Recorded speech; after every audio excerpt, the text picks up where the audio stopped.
So scrolling through my expansive watch list, there are so many iconic films I still need to see. I could try something like Memento, or perhaps something powerful like The Pianist. I've still yet to sit my dumbass down and watch Lord of the Rings, or Rabbit Grannies.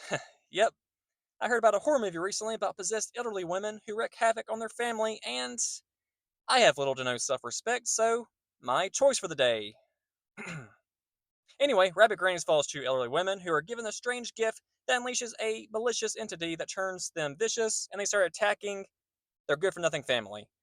Can't believe I never heard this until Instagram or TikTok recently a couple weeks ago. Let's get into it. So, for starters, if you're going to watch this film in full and with maximum quality, don't watch it on Prime or Tubi like I put on the screen a second ago.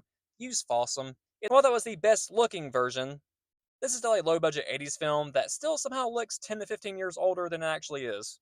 And as you can imagine with a film like this, it's not this masterclass project. The sound design is pretty shit. The dialogue is really awkward, which is actually because this is a French speaking cast who were meant to try and speak English, but they weren't doing a very good job.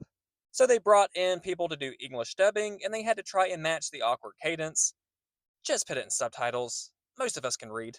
And you can forget liking anybody, as pretty much everyone is deplorable, but perhaps when things take off around the 40 to 45-minute mark, it makes things kind of satisfying in a way because holy shit does this movie take off.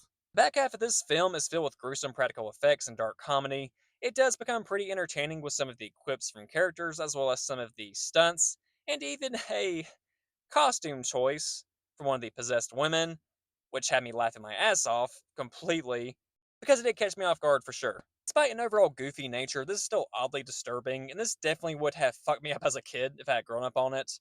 But it's still very trashy and over the top, and that's not going to be everyone's thing. If you enjoy gore and eye opening practical effects in your horror movies, it may just be worth your time for that.